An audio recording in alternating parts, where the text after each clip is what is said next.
النبي صلى الله عليه وسلم وآله الكرام أصحاب العظام شيء لله لهم الفاتحة.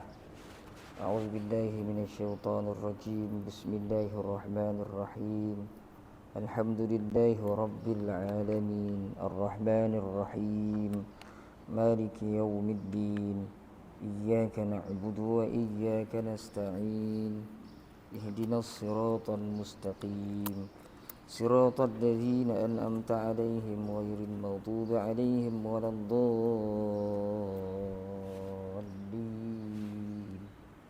آمين. أعوذ بالله من الشيطان الرجيم. بسم الله الرحمن الرحيم. الحمد لله رب العالمين والصلاة والسلام على أشرف الأنبياء والمرسلين وعلى آله وأصحابه أجمعين. اللهم يا عليم علمنا من علمك ما ترضى به عنا ولا تؤاخذنا بما تعلمه منا. يا عليم خلقنا بخلق العلم وحققنا بحقائق العلم. رب اشرح لنا صدورنا ويسر لنا أمورنا واحلل عقدة من ألسنتنا يفقه أقوالنا والحمد لله رب العالمين.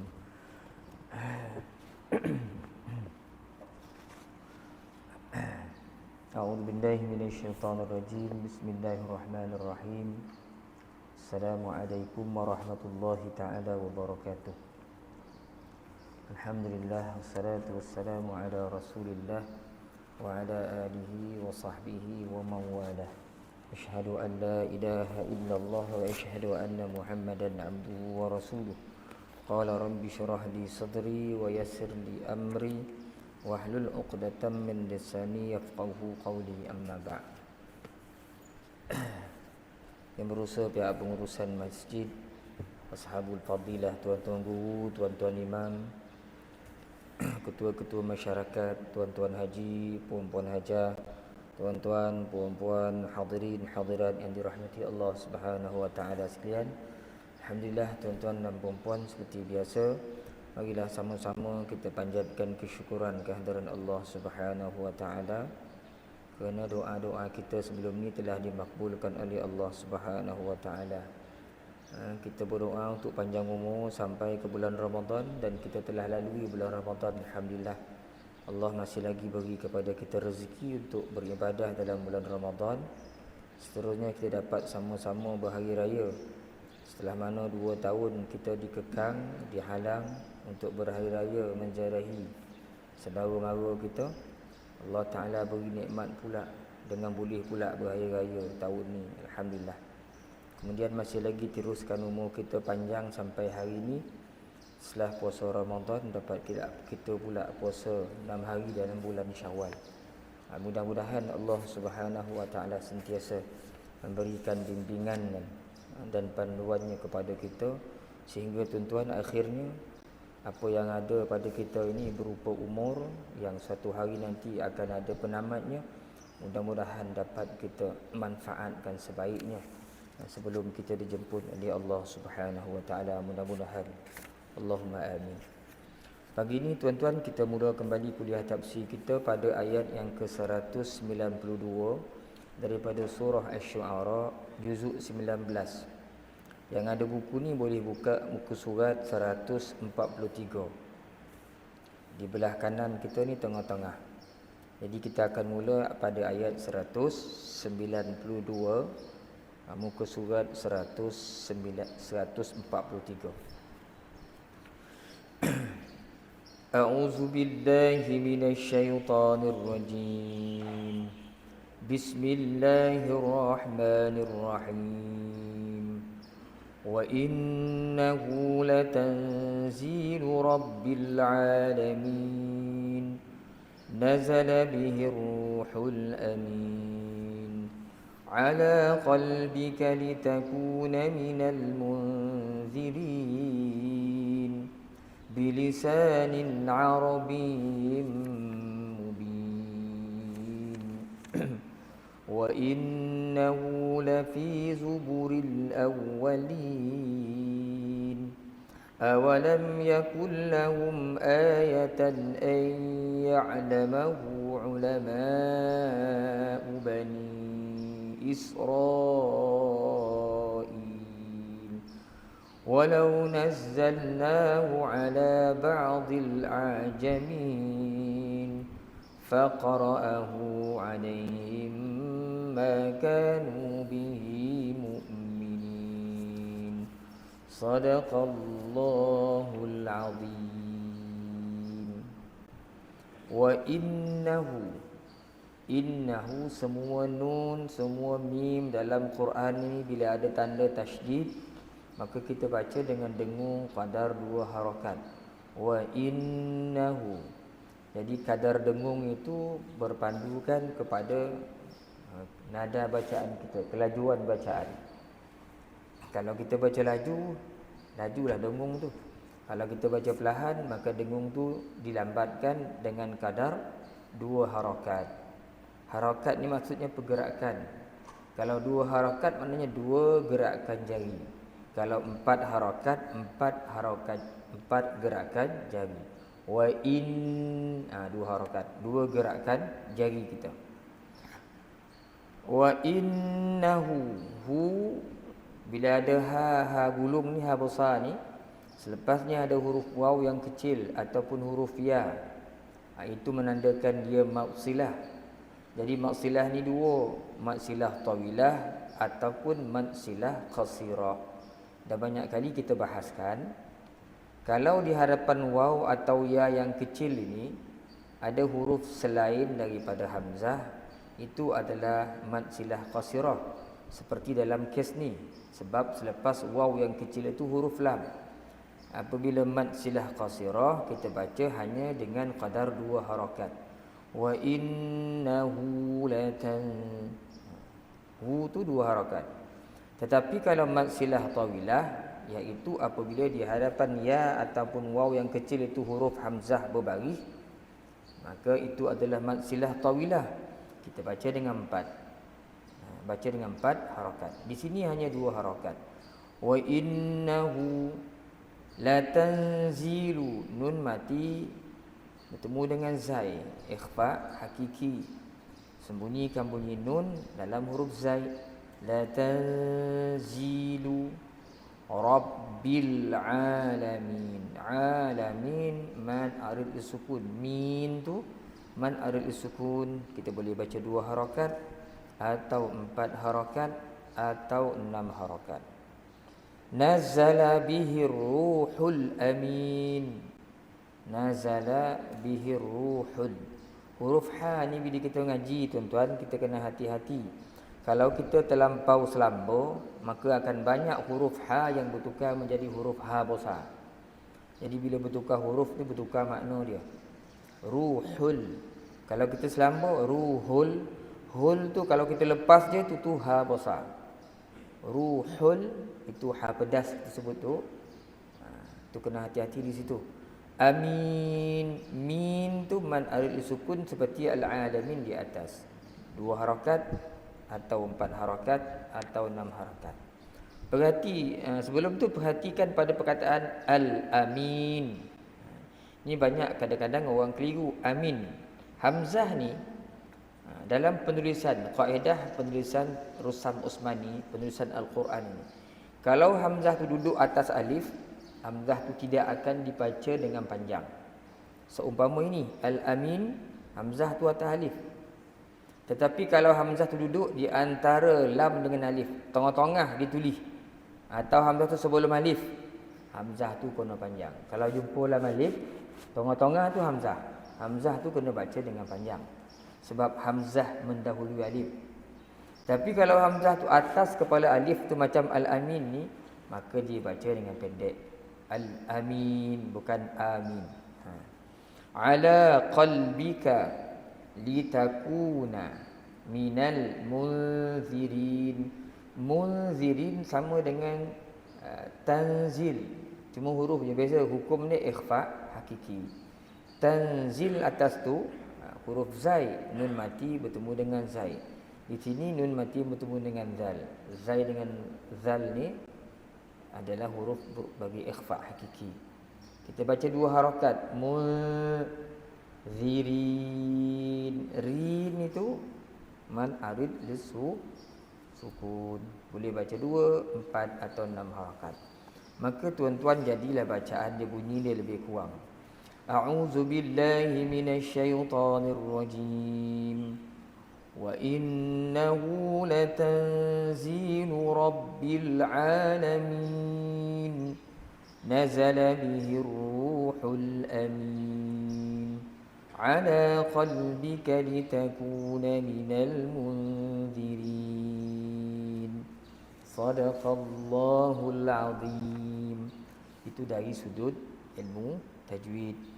Mari kita sama-sama tengok tuan-tuan dari sudut tafsiran ni pula.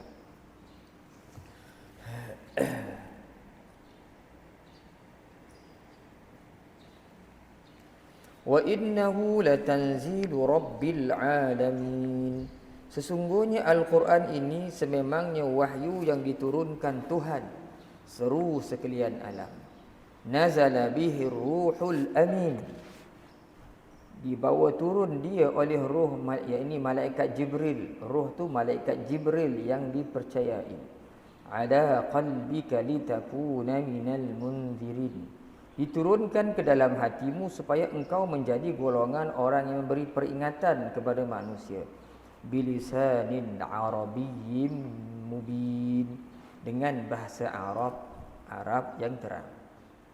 Setelah Allah menceritakan sebanyak 7 kisah para nabi bersama kaum masing-masing sebelum ini kan, Nabi Ibrahim, Nabi Nuh, Lut, Hud, Saleh, Shu'aib, 7, kalau kita kira semua tu 7 kisah.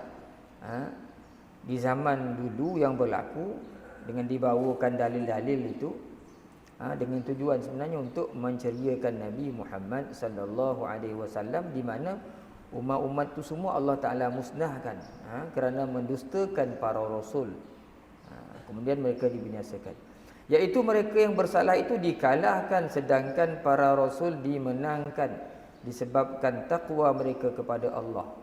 Dengan demikian, kisah-kisah tersebut merupakan bahan penghibur kepada Nabi Muhammad sallallahu alaihi wasallam dan juga menjadi teladan bahawa biar bagaimana para rasul itu menerima tentangan dan penderitaan dari orang-orang yang mengingkarinya, akhirnya Allah telah memenangkannya. Bahawa maksud juga agama ini, Islam ini datangnya daripada Allah Subhanahu wa taala. Orang-orang yang bawa agama ni, memperjuangkan agama ni dalam diri dia ke, di mana dia bawa agama ni, betul cara dia, insya-Allah akhirnya nanti adalah kemenangan.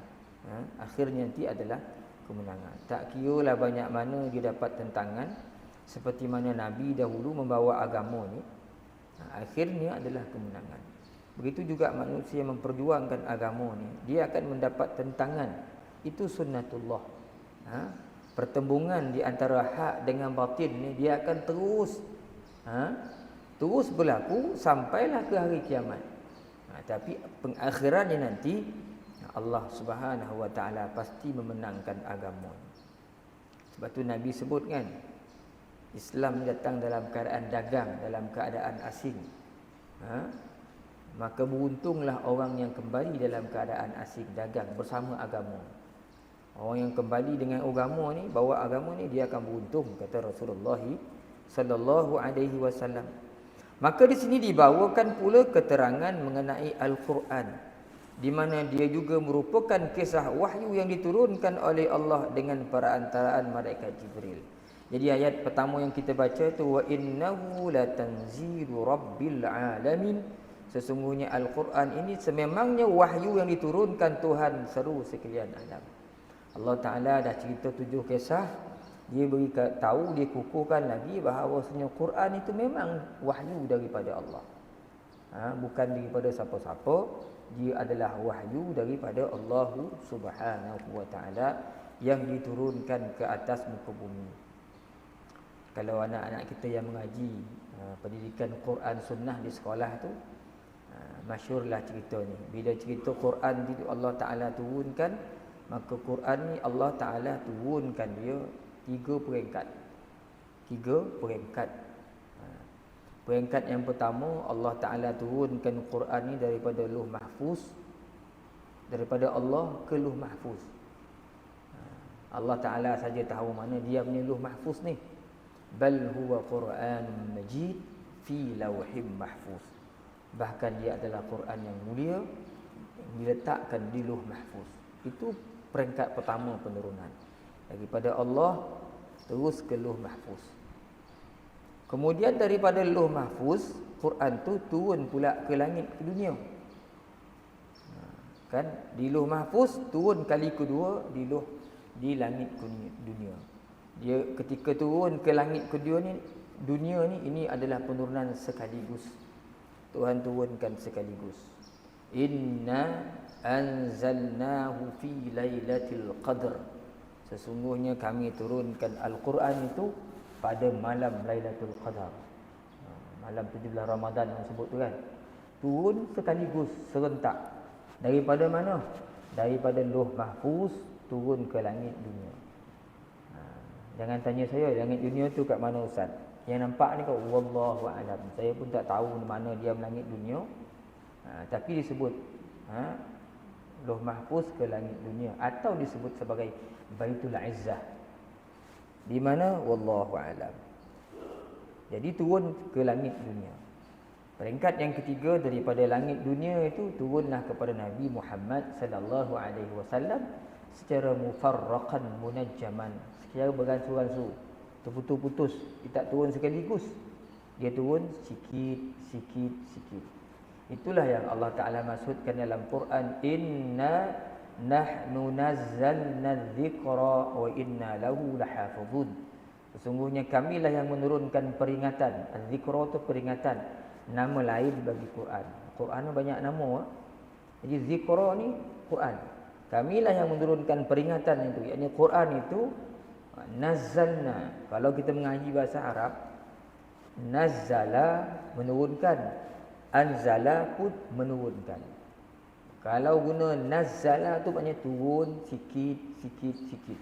Jadi Allah Ta'ala beritahu dalam ayat ini, inna nahnu nazzalna dzikra. Kami lah yang turunkan peringatan ni secara sikit, terpisah. Dan kamilah yang akan memeliharanya. Wa inna lahu lahafizun. Kan? Jadi Quran turun daripada Lauh Mahfuz ke Baitul Izzah serentak, tapi daripada Baitul Izzah kepada Rasulullah dengan perantaraan Jibril itu turun sikit. Wa Qur'anan faraqnahu litaqra'ahu 'alan nasi 'ala muksin wa nazzalnahu tanzila. Dan Quran itu kami pisah-pisahkan dia, bahagi-bahagikan dia, litaqra'ahu 'alan nas, supaya kamu bacakan kepada manusia. Pisah-pisah ni mudah faham, sikit-sikit turun. 'Ala muksin, dengan tenang, baca sikit-sikit. Turun, bacakan kepada manusia. Turun sikit, berikan pada manusia, supaya manusia dapat memahaminya, menyerap maksud kehendak Allah Ta'ala. Wa nazzalnahu tanzila, dan kami turunkan dia beransur-ansur, bukan sekaligus. Allah Ta'ala sebut. Okay. Itu tentang penurunan Al-Quran. Kemudian nazala bihi ruhul amin, dibawa turun dia oleh roh. Roh ni biasanya dalam Quran kebanyakannya, roh ni ada dua maksud je. Satu, roh memang roh, maksud roh, jiwa. Yang kedua, roh dimaksudkan dengan malaikat Jibril. Dalam ayat ni, roh di sini bukan roh manusia, tetapi adalah malaikat Jibril yang dipercayai. Siapa bawa turun Quran ni? Perantaraan siapa? Jibril. Jibril yang bawa turun, sampaikan kepada Rasulullah sallallahu alaihi wasallam. Jadi ada banyak caralah Jibril bawa kan nak beritahu Nabi. Ada yang dimasukkan terus dalam hati Nabi. Ada yang seperti bunyi loceng kan. Kita mengaji ulum Quran, Nabi dengar macam bunyi loceng, itu antara kaedah penurunan Al-Quran yang paling menyakitkan Nabi lah.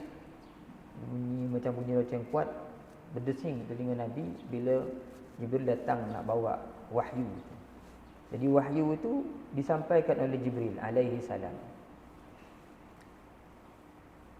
Kita tengok dalam kitab-kitab ulum Quran ni, ulama-ulama dia bahaskan macam mana cara Jibril ni bawa turun Quran. Macam mana dia ambil di Lauh Mahfuz tu. Jadi ada dua pendapat. Satu daripada At-Tibi yang mengambil daripada pendapat Muhammad Abu Syu'bah. Kata dia pendapat pertama ni, bila Allah Jibril nak turunkan wahyu ni, nak bawa wahyu ni kepada Rasulullah sallallahu alaihi wasallam, dia akan ke Lauh Mahfuz. Di Lauh Mahfuz dia menghafaz dengan ayat ni. Oh, ni ayat yang Allah Taala perintahkan supaya suruh diturunkan. Dia hafal ayat tu, kemudian dia pun mendatangi Rasulullah sallallahu alaihi wasallam. Itu diambil daripada pendapat Muhammad Abu Syu'bah. Kan? Ada pendapat yang kedua yang disampaikan oleh Imam Al-Baihaqi rahmatullah alaih. Nampaknya pendapat kedua ni lebih kuat. Disokong oleh hadis yang sahih daripada Imam Bukhari. Begitu juga kita tengok dalam tafsir yang ditulis Imam Tabari pun menceritakan kaedah yang kedua ni agak lebih tepat, lebih disetujui oleh kebanyakan ulama-ulama dalam bidang Quran. Yang kedua ni mengatakan bahawasanya bila Allah Taala nak Jibril ni sampaikan wahyu, maka dia tu masukkan wahyu ni, sampaikan kepada Jibril. Buat apa nak ngapal tak? Sampaikan kepada Jibril, Jibril pun faham, terus sampai kepada Rasulullah. Allah Ta'ala masukkan wahyu kepada Jibril, Jibril terus sampaikan kepada Rasulullah. Sebab itu bila Allah Ta'ala berfirman dengan sesuatu, dengan wahyu, dengan kalamnya, Imam Bukhari menyebutkan langit ni akan bergetar. Semua penduduk langit akan sujud. Ketakutan. Bila Allah Ta'ala tetapkan sesuatu dengan firman-Nya, seluruh penduduk langit ni akan takut. Langit ni bergetar, bergogar langit ni, semuanya akan sujud. Tak bangun-bangun. Tak bangun-bangun. Yang pertama mengangkatkan kepalanya adalah Jibril alaihi salam. Disebut dalam hadis Bukhari kan, "Iza qadallahu al-amra fis sama'i." Bila Allah tetapkan sesuatu urusan di langit, mana Allah Taala berfirman dengan wahyu dia, "Darabatil malaikatu bi ajnihatiha khud'anan liqauli." Maka malaikat-malaikat pun semua akhirnya akan merondahkan sayapnya, kerana tunduk, kerana khusyuk mendengarkan arahan daripada Allah Subhanahu wa taala. Ka'annahu silsilatun, seperti rantai ala safwan. Disebut seperti rantai yang duduk di di permukaan lantai yang licin. Jatuh bunyi slow je. Jadi semua tak bangun malaikat. Jadi malaikat ni dia ada sayap. Bila Allah Ta'ala berfirman, dia jatuhkan sayapnya di lantai. Macam bunyi rantai yang mengolek kata, di lantai yang licin. Dia bunyi perlahan. Begitu keadaan. Kan? Bila Allah Ta'ala turunkan wahyu, maka yang bangun nanti adalah Jibril alaihi salam. Mendengarkan kalam daripada Allah Ta'ala. Kemudian Jibril akan bawa kepada Rasulullah sallallahu alaihi wasallam. Jadi kan bila dongeng malaikat bersayap, Ustaz, ada itu semua cerita-cerita dongeng tu. Cerita orang putih malaikat tak. Memang betul dalam Quran ada sebutkan malaikat tu bersayap. Cuma kita jangan bayangkanlah mungkin macam burung di bahagian badan atas, atau mungkin kat belah kiri dia malaikat ni macam manusia. Sayap kat belah kiri kanan, itu tak pak kita bayangkan. Yang pentingnya kita beriman seperti mana yang disebutkan oleh Al-Quran, malaikat ni bersayap. Alhamdulillahi fatiris samawati wal ardi ja'ilil malaikati rusulan uli ajnihatin masna wa thulatha wa ruba' yazidu fil khalqi ma yasha' innallaha ala kulli syai'in qadir. Itu awal-awal surah Fatir. Bila tuan-tuan buka Quran, awal surah Fatir, Allah Ta'ala akan sebut segala puji bagi Allah yang mencipta langit dan bumi dan menjadikan malaikat, ja'ilil malaikah uli ajnihah, yang bersayap. Masna, sayap dia berapa? 2, 3 atau 4. Kemudian Allah Ta'ala sambung lagi, yazidu fil khalqi ma yasha. Dia tambahkan pada kejadiannya mengikut kehendak dia. Mungkin malaikat ni ada yang sayap banyak lagi, wallahu a'lam. Itu kehendak Allah. Innallaha ala kulli syai'in qadir. Allah Ta'ala berkuasa atas segala sesuatu. Jadi itu cara kaedah Jibril. Diturun bawalah wahyu kepada Rasulullah sallallahu alaihi wasallam. Jibril, qul nazzalahu ruhul qudus min rabbika bil haqqi liyuthabbital ladzina amanu wa hudan wa busyra lil muslimin. Katakanlah wahai Muhammad, yang menurunkan Quran, yang bawa Quran itu Ruhul Qudus, malaikat Jibril alaihi salam. Kan? dengan tujuan untuk menetapkan jiwa orang-orang yang petunjuk dan rahmat kepada orang-orang yang beriman. Quran ini. Itu ayat yang lain yang menjelaskan bahawa Quran itu dibawa oleh Jibril alaihi salam. Ala qalbika litakuna minal munzirin. Diturunkan ke dalam hatimu supaya engkau menjadi golongan orang yang beri peringatan kepada manusia. Allah Ta'ala sebut dalam Quran ni diturunkan oleh Jibril ke dalam hati Rasulullah sallallahu alaihi wasallam.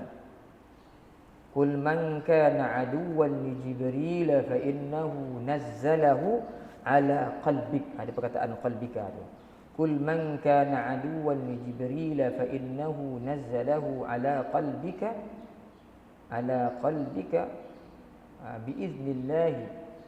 Katakanlah wahai Muhammad, sesiapa yang bermusuh dengan Jibril, sesungguhnya kata Allah Taala, Jibril itulah yang bawakan Quran, menurunkan dalam hati Nabi sallallahu alaihi wasallam dengan izin Allah. Jadi ayat tu beritahu Jibril yang bawa Quran masukkan dalam hati Nabi. Ayat tu turun sebab apa? Orang Yahudi dulu. Bila tanya macam mana Jibril? Oh, Jibril ni musuh kita, kata dia. Sebab apa? Jibril ni selalu pecahkan rahsia, bagi tahu Muhammad tentang keadaan Yahudi ni. Kalau Mikail, itu dialog di antara Sayyidina Umar tak salah dengan orang Yahudi. Orang Yahudi kata, kalau Mikail ni bagus, dia bawa rezeki. Dia bagi kita makan, turunkan air hujan tak. Kita memang kamcing dengan Mikail ni. Orang Yahudi memang baik dengan Mikail. Tapi Jibril kamu tak terima, kata dia. Sebab Jibril ni selalu pecahkan rahsia. Maka turun ayat ni. Qul man kana aduwwan li Jibril. Siapa bermusuh dengan Jibril, sesungguhnya ketahuilah Jibril itulah yang turunkan Al-Quran di dalam hati Muhammad sallallahu alaihi wasallam. Kenapa diturunkan? Litakuna minal munzirin, supaya engkau menjadi golongan orang yang memberi peringatan kepada manusia. Nabi dulu tuan-tuan dapat Quran bukan untuk dia baca seorang-seorang. Litaqra'ahu 'alan nas, supaya dibacakan pada manusia, gunanya supaya manusia faham dan memahami kehendak-kehendak Allah yang terkandung dalam ayat-ayat itu.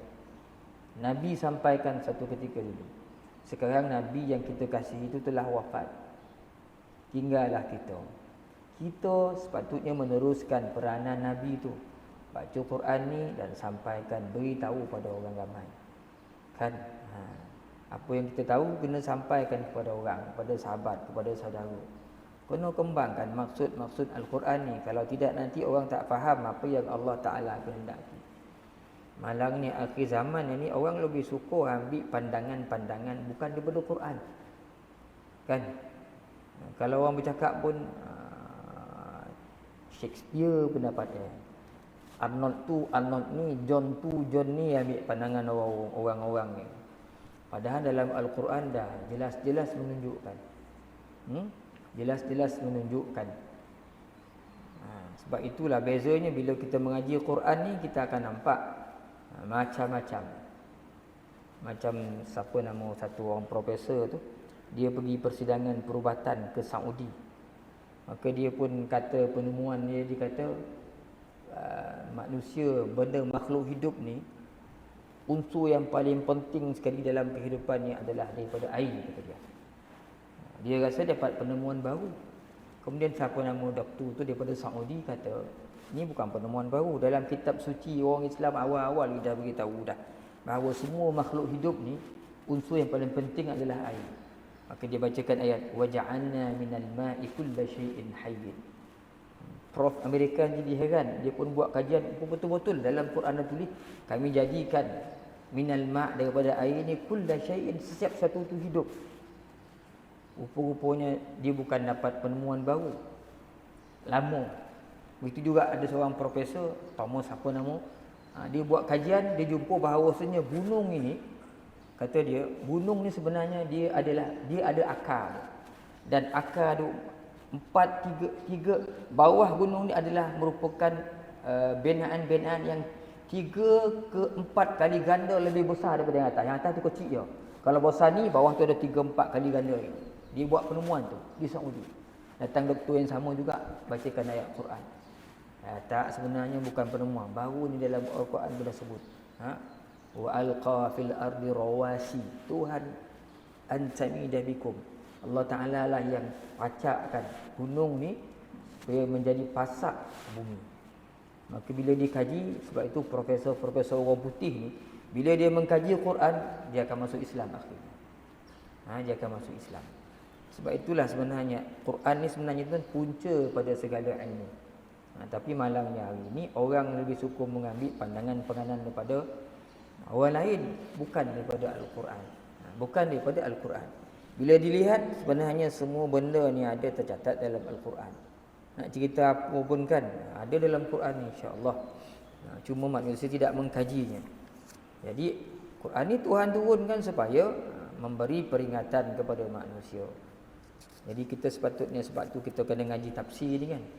Kita faham apa yang Allah Ta'ala nak kepada kita untuk kita amalkan. Itu ayat 195 tuan-tuan dan puan-puan.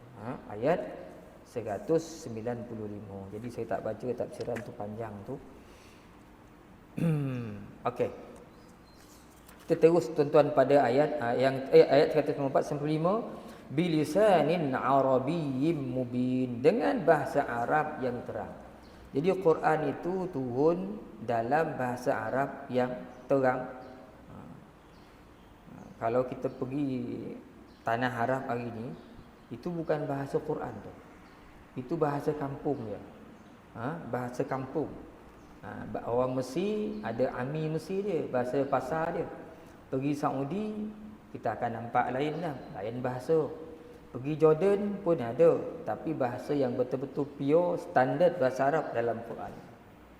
Tapi kalau kita pergi Mesir cakap bahasa Quran ni, orang-orang Mesir dimain-main lagi kita. Kadang-kadang dia tak faham apa yang kita sebut. Bukan dia orang Arab, tapi kadang-kadang dia tak faham Quran. Kan?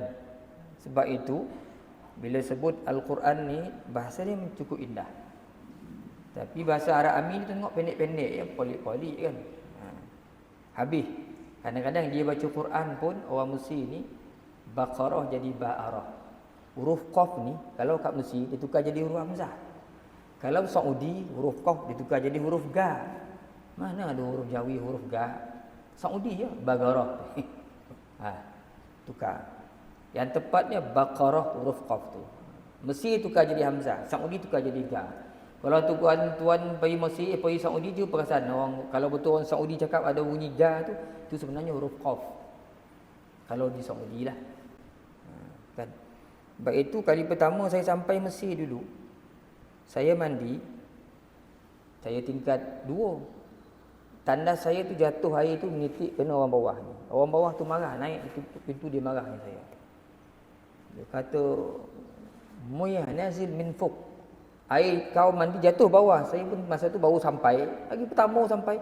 Apa nak disebut ke Arab ni? Dia kata muyah-muyah, ditunjuk-tunjuk ada air jatuh. Kita pun cakaplah bahasa fusahah betul. Laqad masahtul ma'a ba'dal istihmam. Bahasa Arab standard betul tu. Sesungguhnya saya telah menyapu air kat lantai ni selepas saya mandi. Dia pun tanya, bitul kau cakap apa ni? Kau cakap apa? Dia tak faham apa bahasa Arab. Bergaduh, keluarlah pintu sebelah tu budak sekolah menengah. Dia pun sebut bahasa fusahah. Dia kata, saudara tu di Malaysia baru sampai. Dia kata orang sini tak tahu cakap bahasa Quran tu. Kena cakap bahasa pasar. Maknanya bukan semua orang Mesir baca Quran dia faham. Takkan cakap orang kita memang tak faham. Orang Mesir kadang-kadang pun dia tak faham, dia baca Quran dia tak boleh faham. Sebab bahasa Quran ni cukup indah. Memang asal dia bahasa Quran ni bahasa dia. Tapi ada sebahagian kalau kita masuk kampung-kampung ni badui, orang ujung-ujung kampung dia tak faham apa yang dia baca. Tak faham pun. Yang mengaji-ngaji tu dia fahamlah. Kita pun sama tak faham kan. Jadi inilah bahasa yang Quran yang asalnya. Kalau kita nak tanya orang bahasa yang cantik, ila aina satadhhab ba'da hadha, itu bahasa Quran. Kamu nak pergi mana lepas ni? Tapi kalau sampai kat Mesir jadi pendek je. Rahfin, gimana? Macam kita jugalah, mana ada pergi kedai, Encik Jalil, saya ingin membeli sekilo gula. Balak dah Jalil kan? Adakah Encik Jalil mempunyai sekilo gula? Berikan saya sekilo gula. Ini duit RM1. Mana bakinya? Tak ada orang cakap macam tu kan? Kamu tu lah kat Mesir. Kalau cakap, ana uridu an ashtariya kilo sukar, itulah yang saya buat hari pertama. Dia golak saya. Ditanya balik, anta turid an tashtariya kilo sukar, hadza kilo sukar. Main kita sudah kan. Jadi bahasa Quran tu dah jadi main-main pula. Sebenarnya itulah bahasa yang cantik, yang asalnya itu turun daripada Allah Subhanahu Wa Taala. Tapi akhirnya telah dijahanamkan. Orang mesti cakap kat saya ni, awak dah tahu syukur bahasa Arab, awak jahanamkan bahasa tu. Weh, jahanam. Jadilah dia ambil, dia akan jadi bahasa pasar mesti, kata dia. Lepas tu seminggu lepas tu saya pun pandailah macam mana cara nak menjahanamkan bahasa Arab yang elok tu. Akhirnya jadilah kita lebih mahir bahasa Ami daripada bahasa Quran yang standard. Kalau nak dengar bahasa Quran standard ni banyaknya di Jordan. Orang Jordan insya-Allah dia cakap cantik. Atau sebahagian di Morocco, anak-anak kita mengaji di Morocco. Sebab tu ada yang kata kalau nak suruh anak ni pandai bahasa Arab standard, jangan hantar ke Mosi. Budak-budak kita semua dah cakap bahasa Ami, bahasa pasar. Jordan ataupun di Morocco insya-Allah bahasa tu cantik lagi. Nanti dia akan balik, dia akan bertutur dalam bahasa Arab seperti Al-Quran tu. Kalau tidak begini itulah, pendek-pendek jadi kan. Ada kontol-kontol, ada potong-potong bahasa. Jadi Quran tu bilisanin Arabiyyin mubin, bahasa Arab. Inna anzalnahu Qur'anan Arabiyyan la'allakum ta'qilun. Sesungguhnya kamilah yang menurunkan Al-Quran dalam bahasa Arab supaya kamu memikirkan. Jadi Allah Ta'ala turunkan Quran dalam bahasa Arab, bukan bahasa yang lain-lain. Quran Allah Ta'ala turunkan dalam bahasa Arab, bukan dalam bahasa-bahasa yang lain. Allah, kita potong tu tuan-tuan ya, sebab ni panjang nak baca yang ni. Cuma saya dah bahaskan sedikit berdasarkan ayat-ayat tadi. Sikit-sikit kita terus potong. Wa innahu ayat wa innahu lafi zuburil awwalin. Wa innahu lafi zuburil awwalin. Dan sesungguhnya Al-Quran itu telah pun disebutkan dalam kitab-kitab purbakala. Allah Ta'ala beritahu di sini bahawasanya Quran ni dalam kitab-kitab lain pun dah beritahu, dalam Taurat pun dah beritahu akan turunnya Rasul akhir zaman yang diberikan kitab. Yakni Al-Quran itu telah pun ada tersebut dalam kitab-kitab Allah yang terdahulu dan diterangkan di sana. Dan kitab-kitab yang terdahulu itu adalah diturunkan kepada para nabi yang mana mereka telah pun memberitahukan tentang munculnya seorang nabi yang akan lahir di kemudian hari, dan mereka diajak supaya berjanji beriman dengannya. Inilah yang disebutkan dalam ayat 6 surah As-Saff yang berbunyi wa mubasysyiran bi rasulin ya'ti min ba'di ismuhu Ahmad, dan lagi memberi khabar gembira dengan seorang rasul yang bakal datang kemudian selepas aku, namanya Ahmad. Namanya Ahmad. Dalam Quran disebutkan Nabi Isa kau. Kita lepasnya akan datang Rasul lepas aku ni, nama dia Ahmad atau Muhammad atau Mahmud. Kan Nabi itu nama sampai 1000. Taha, Yasin, banyak lagi nama-nama Rasulullah SAW. Kan? Ulama kata sampai 1000 nama Rasulullah SAW ni, banyak nama Nabi SAW. Tapi yang masyhurnya Ahmad, Muhammad, Mahmud. Itu yang masyhurnya, seperti mana yang tercatat yang disebut di langit Allah Subhanahu wa taala. Dalam Taurat ada ceritakan tentang Quran, dalam Injil pun ada ceritakan tentang kelahiran Nabi akhir zaman ini. Kemudian ayat 197, awalam yakul lahum ayatan ay ya'lamahu ulama'u bani Israil. Tiadakah cukup dia menjadi keterangan bagi mereka agar diketahui oleh kaum terpelajar Bani Israel. Jadi bila tuan baca agar tu, jadi tak berapa nak faham tu. Saya lebih suka agar tutukan bahawasanya.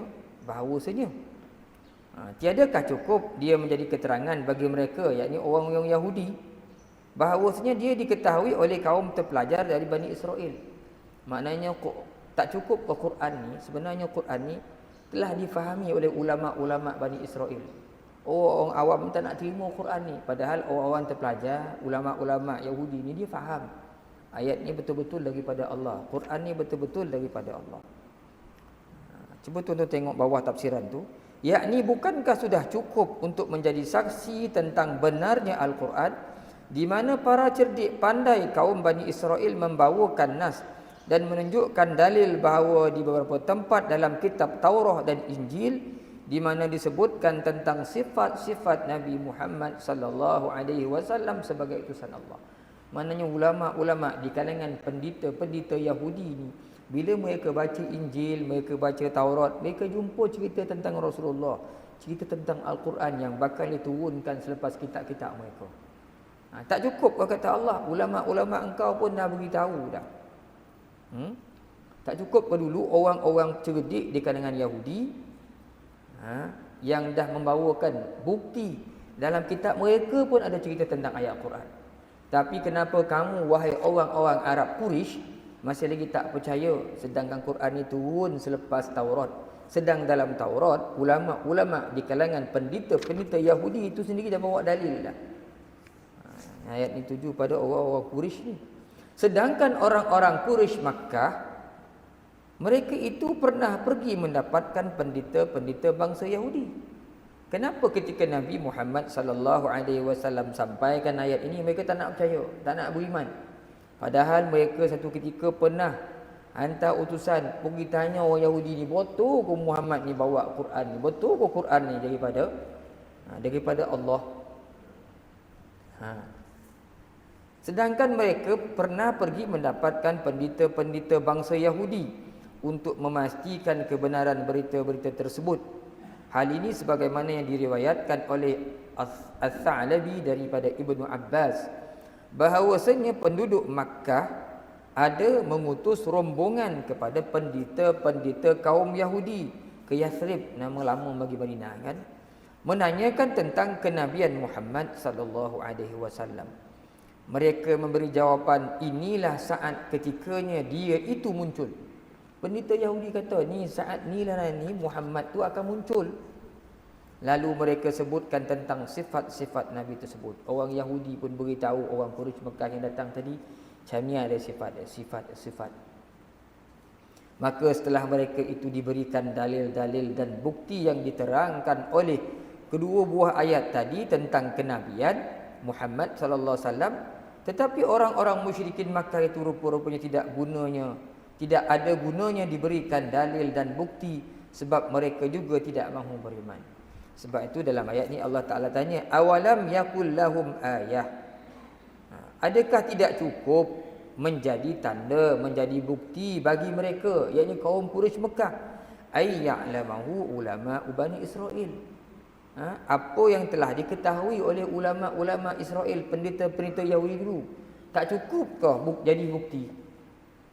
Allah Ta'ala tanya balik, kau dah pernah tanya Yahudi, pendeta Yahudi, dia dah bawakan dalil dalam kitab mereka, tak cukup ke bukti itu lagi? Kata Allah Subhanahu wa ta'ala, walau nazzalnahu ala ba'dil a'jamin faqara'ahu alaihim ma kanu bihi mu'minin. Dan kalaulah Al-Quran kami turunkan kepada setengah orang ajam ni bukan bangsa Arab lah, lalu dia membacakannya kepada mereka, yakni kepada orang Quraisy Makkah, tiada juga mereka percaya kepadanya. Turun ke orang Arab, dibacakan Quran, tak nak percaya. Kalau Allah Ta'ala sebut kami turunkan ke orang bukan Arab pun baca, orang Quraisy tak percaya juga, tak nak beriman juga, kata Allah. Setelah Allah memberikan dalil tentang benarnya kenabian Muhammad sallallahu alaihi wasallam, namun orang-orang musyrikin Makkah tidak juga mahu beriman.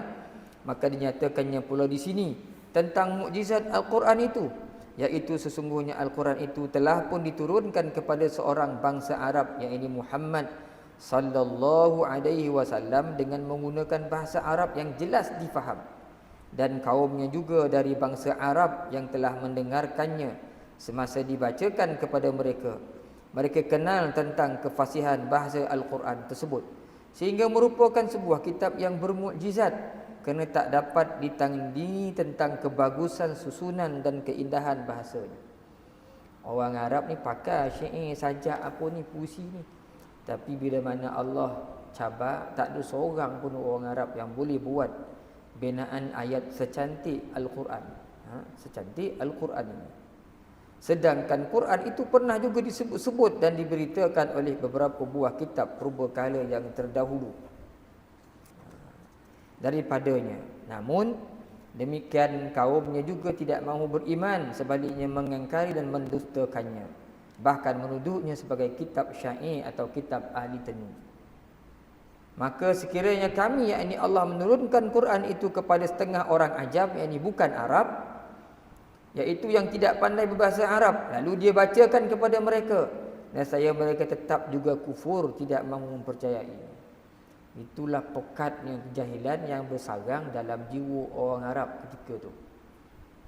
Itu sebab sebenarnya Nabi buat kerja yang cukup cemerlang. Nak betulkan orang yang dah beratus tahun sesat, yang hanya percaya kepada nenek moyang, perbuatan nenek moyang. Nabi datang. Sebab tu dalam kitab Al-Fasil tu diceritakan Muhammad SAW ni seorang pemimpin yang paling hebat kerana dapat menukar sekumpulan manusia yang berjiwa singa, sifat yang macam singa, jadi seperti kucing, jadi jinak dengan Al-Quran yang Tuhan turunkan. Hebat Nabi Muhammad sallallahu alaihi wasallam. Satu kaum yang dah lama hanya berpandukan kepada apa yang nenek moyang mereka buat, yang merompak, membunuh kerja dia, anak bunuh, isteri boleh main tukar-tukar, arak, judi, tenun nasib. Memang rosak masyarakat, menyembah berhala. Kan yang kuat menguasai dunia pada ketika itu memang sifat jiwa-jiwa singa. Tetapi akhirnya bila datang Rasulullah SAW dengan Al-Quran itu melembutkan jiwa orang yang berjiwa singa ini menjadi seperti kucing-kucing yang jinak. Itulah kehebatan Al-Quran, kehebatan Nabi Muhammad SAW dan Quran yang dibawa. Sebab tu ulama-ulama kita menyebutkan Quran ini, dia salah satu fungsi dia adalah seperti dia menjadi bahan untuk menyucikan hati daripada karat. Macam mana air yang boleh mengaratkan besi, begitu jugalah Quran dia boleh menyinarkan jiwa-jiwa manusia. Sebab tu siapa baca Quran besok, tak kala dia kembali kepada Allah Subhanahu Wa Taala, dalam hadis-hadis yang sahih seperti yang tercatat dalam kitab Fadailul Quran itu, Quran tu besok akan menemani dia dalam kubur. Berjasad nanti diciptakan berjasad, akan duduklah bersama di dalam kubur, menjadi sahabatnya sampailah hari dia dibangkitkan.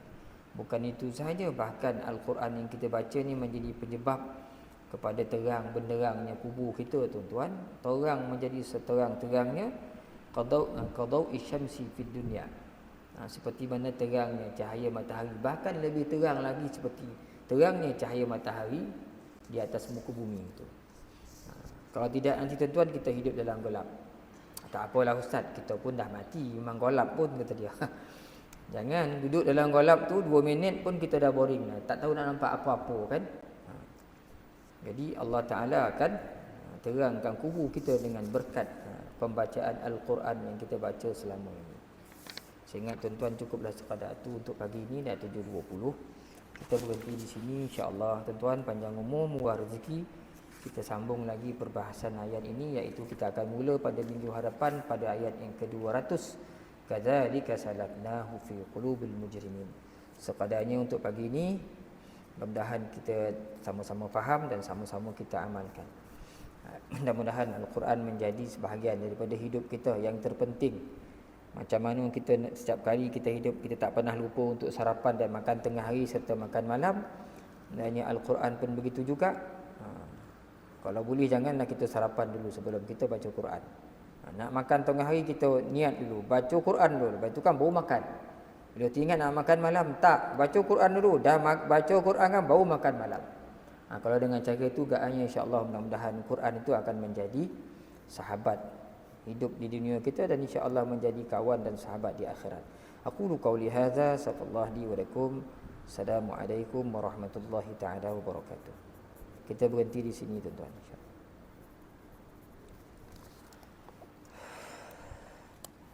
أعوذ بالله من الشيطان الرجيم. بسم الله الرحمن الرحيم. الحمد لله رب العالمين، والصلاة والسلام على أشرف الأنبياء والمرسلين وعلى آله وأصحابه أجمعين. اللهم زدنا علما نافعا وارزقنا فهما. اللهم ارزقنا فهم النبيين وحفظ المرسلين برحمتك يا أرحم الراحمين. اللهم يا مقلب القلوب ثبت قلوبنا على دينك وعلى طاعتك. اللهم ارزق أولادنا بالنجاح في كل امتحانهم برحمتك يا أرحم الراحمين. اللهم ذلل لهم صعوبة أمرهم وسهل عليهم مشقة دراستهم وارزقهم من الخير أكثر مما نطلب واصرف عنهم كل شر إنك على كل شيء قدير والحمد لله رب العالمين. تسبيح كفارة dan suratul Asr. Subhanakallah bihamdik asyhadu an la ilaha illa anta astaghfiruka wa atubu ilaik.